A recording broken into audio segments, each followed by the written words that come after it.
Fabian, thanks for joining us. We have Fabian from Doonails leading the finance team there. Can you introduce yourself and what Doonails does? Sure, happy to do. Yes, exactly. I'm owning finance and operations at Doonails for 2.5 years now. We are a 6-year-old company in the beauty, especially in the manicure and pedicure niche, starting our customer with online only, and then now also introduced our retail sales recently, and so being a omni-channel player in more than 8 markets right now. Wow. Including US and large countries in Europe. Wow, great. About a year ago, we initiated our ERP journey where you kicked off a project with us with NetSuite as your chosen platform. Can you tell us in a few sentences why NetSuite? What was the problem statement? What was your bottlenecks? And why did we initiate this project with us? Sure. Yeah, I think in the initial scope, we were realizing, hey, we need to move to an ERP rather than our legacy setup, which consisted of different accounting system, which had some systems solely for the operational part. And this was so fragmented, this was so hard to get a clue by month end and also by year end works to get a clue of the whole company. It took hours and there was a lot of disconnection between different teams. And so we just realized like the company at that moment was at a stage where we needed to introduce like a system that just covers the whole A to Z infrastructure, at least from a finance and ops part. And so we decided to go the next step with an ERP. We then also decided to not take it with some of those local players that are out there, because at that moment we were already an international kind of group of companies which were in the need of we had to live different accounting standards, different local gaps. We needed to adapt to different warehouses in different countries, and that's why we thought, okay, once we migrate to a more grown-up system, it should be one that actually like can adapt and can grow with us also for the next years. So this is why we ended up with a short list of the tier 1 companies out there, and it was actually then a matter of scope, but also actually a well-known track record of this of a tool that works for e-commerce and retailers in Europe and in the States. And so there's not so many options then left, and we also don't want to over-engineer it, so we were looking for a good entry point, and Oracle, I think, is just delivering that with the NetSuite one. Absolutely, you're right. So I hear fragmented silos, so to say, and then you wanted one solution that could be your entry point, but could also scale as you grew. Yeah. With these different modules that you can actually choose from, so you can start with a good foundation that is not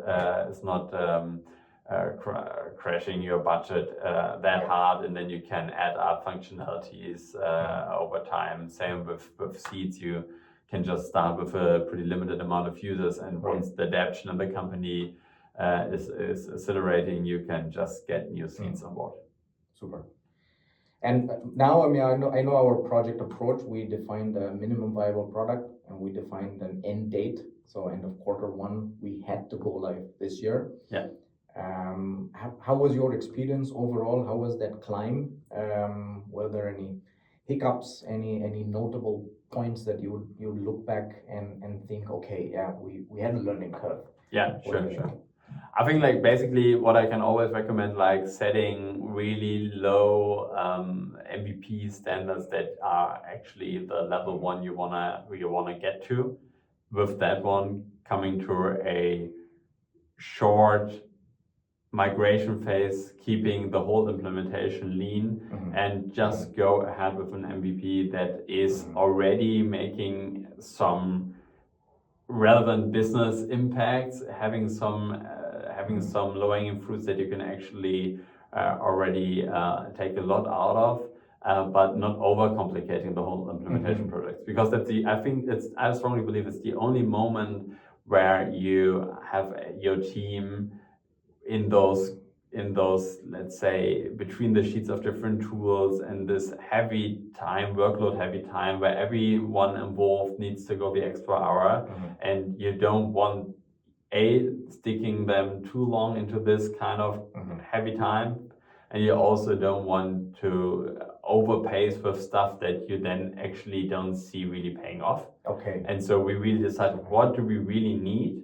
And as we did not migrate from another ERP, but only had the positive outcomes of an ERP at that moment when we went live, we felt like, okay, just going with the basic accounting stuff, with the basic operational stuff, and just level 1 achieved as soon as possible.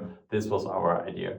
I think that definitely paid off. I mean, like, we went live in time, which was impressive. Never heard of a project, never owned a project myself that went live in time.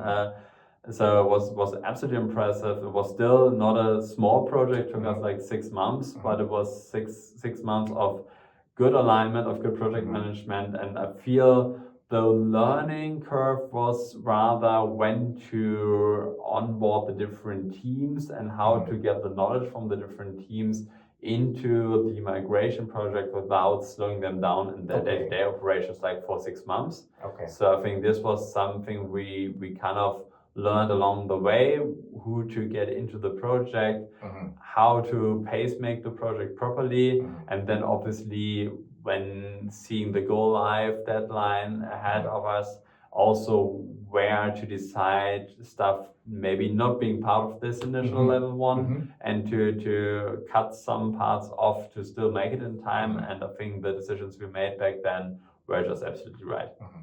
Wow, great. That's very concrete.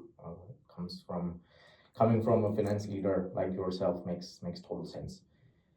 With all your experience so far and how you see where you stand today, what are maybe 1 or 2 things that you would do differently, or maybe the other way? What are fellow CXOs, CFOs out there?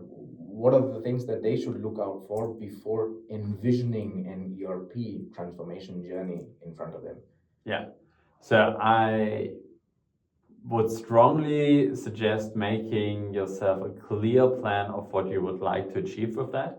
So it doesn't make sense at all if you don't know the target. So also an ERP project does not come just by coincidence. You always wanna get some results and make it as clear as possible for everyone involved, your implementation partner, the software solution provider themselves, of what exactly you would like to have as an outcome, because only then, as I just said, you can then take some decisions that you need to take along the way in the implementation project, of what to focus on, what might be something we can do at a later stage.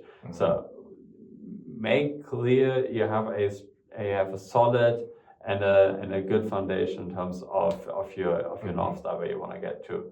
Okay, so basically prepare yourself in terms of what you would like to end up in the beginning, because the rest will follow itself. So once you're live, I feel there's a dynamic within the tool, obviously, because then when you do it right, and you only have 1 chance for this go live, when you do it right, then people will adapt, and they also love to adapt faster if it's not like a huge project, but rather some project or some scope that really makes sense for them already. And then this is totally what we see, like all the feature requests now, they're all 99% are just coming from the team. Because they feel like, okay, now we want to do this and that, and we're missing this. Is this possible? So they're pushing the project now, and they're always moving the needle now without any project. From our end, there's no project manager kind of needed. And you were saying you don't have a operating project manager running the project proactively. How does that work? Yeah, that's actually the amazing point. So once you get going and have a good MVP that you went live and with that created some trust into the system and into the new processes that actually the people working with it can see that that makes a positive impact for them, then it kind of gets going on its own, because then the users, the end users, will keep pushing. They will request features. They will ask for more in-depth knowledge. They will get to train themselves. So it gets a momentum without the need of any pacemaker at all. So you need strong project management for the implementation itself. But once you're good with that, and once you have it live, again, with a good go live, with stuff where people really see the difference in their day-to-day operations, then it just gets a momentum themselves. And the way how we do it, with some, obviously you need some people being assigned to kind of collect those feature requests. You need some certain kind of steering committee that is then still deciding on what to do next. But there's no pacemaking needed from that. It's just like guiding the needs of the team and steering that into the right direction. And so I think that's also what gives me the feeling of we did a good job here with the implementation. Because when you see people being so proactive with it, that's I think that's the positive outcome we want to have. Wow, that's great. And you also mentioned one of the key highlight was the fact that we could go live with our MVP timely. With that, what would you say was also a constructive critique, or what should a team like ours, who's majorly invested to get you beyond the go live? Of course, I know in the MVP shortly before you also mentioned how we had to look at cutting some certain corners or parking something for later. But maybe one thing that we, as your trusted advisors, could have done differently. Yeah, I think it's what is super important. I think we learned along the way is typically those teams, like from the implementation partner side, from the company side, they don't know each other before. So there's always within those projects, there's this way of getting to know each other, getting more comfortable with each other, knowing how to read the other, right? I think what we also learned here is you always need to encourage the people to speak out their concerns and to also tell and share where they might be not comfortable with, or where they don't feel safe with, where they feel that they're missing something. So always also, while doing a lot of pacemaking, obviously, I mean that's the project manager's job, having the different key users on the company side, but also on your end with your different focus area managers, kind of to just always be transparent of where there's the white spots. And I think we needed a little bit of time to get there and to be more transparent with each other. But that's really where the project lifted off, because this is where we also then saw, okay, we need to focus on X, Y, Z, and we got people involved on specific areas more deeply, where we didn't feel this will be a topic at all. I recall integrations with logistics partners that I think that for weeks we felt like, it's kind of in the project, and then we just realized, okay, we're only at 10%, we need to invest way more time, and we took off only then, and also looped in the logistics partner way deeper to make sure that this will be a success in the end. And I think also during hypercare, this was one of our focus topics. Having the success of a great sales event, like we just had like our biggest sales event of the year, being super smooth without any bigger tech issues. And obviously there were some deep dives to look into. It was still within the hypercare, but this was then with people who really know each other. Everyone knew how to reach out to the other party. Everyone knew, okay, we were focusing on that one a lot during implementation. Let's make sure this doesn't break during the sales peaks now. And I think, it's now really a strong cooperation. Wow, great. Well, thank you for all the valuable insights, Fabian. This was a nice, candid conversation. I'm sure we'll have some great takeaways from here. Perfect. Yeah. Thank you. Thanks, Fabian.